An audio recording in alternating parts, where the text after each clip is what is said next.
So I was always interested in art because when I was like 3 or 4, I had an older sister. She's like 10 years older than me. And she took a drawing class in middle school. And I was like, what are you doing? She was like, drawing. I was like, that looks cool. I want to draw too. And so I would draw next to her, and she kind of was the person that got it started. And then when I was in the 6th grade, my oldest sister was in college, and she had taken an art history course.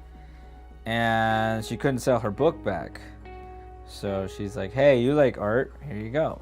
And this thing was amazing. Like opened up this whole world that I didn't even know it existed.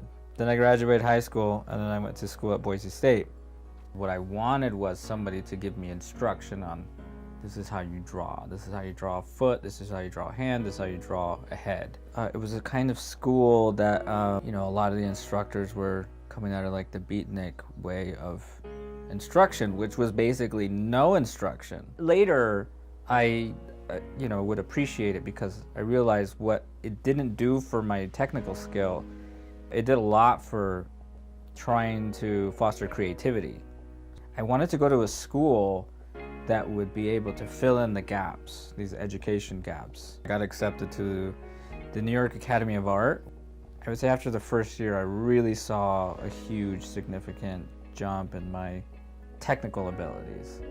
So I was pretty happy about that. What I was really interested in were 3 basic things: the human figure, landscape, and still life. The landscape took a back seat, and I was polishing my ability to draw the human figure. Once I got proficient enough, I wanted to combine the two. And then when I came back from New York, I moved back to Idaho. Felt like I was armed with this same experience and same point of view, but now this technical ability to carry out these ideas that had been hanging around my head for the last 10 years or something. So my very first ambitious project was that big landscape that's in there, which was done in the span of 4 years. What's interesting about landscape painting is that people have no idea how difficult it is. If you look at people like Andrew Wyeth, right? If you look at some of his paintings, he could make a fence post be one of the most interesting things that you've ever seen.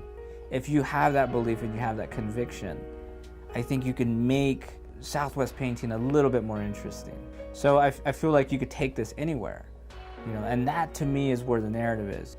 Teaching has given me kind of a good perspective to talk to other people, do demonstrations, show them my work. Being a teacher puts you either in the driver's seat or in the passenger seat at all times. So sometimes the student is the driver and you're trying to help them navigate.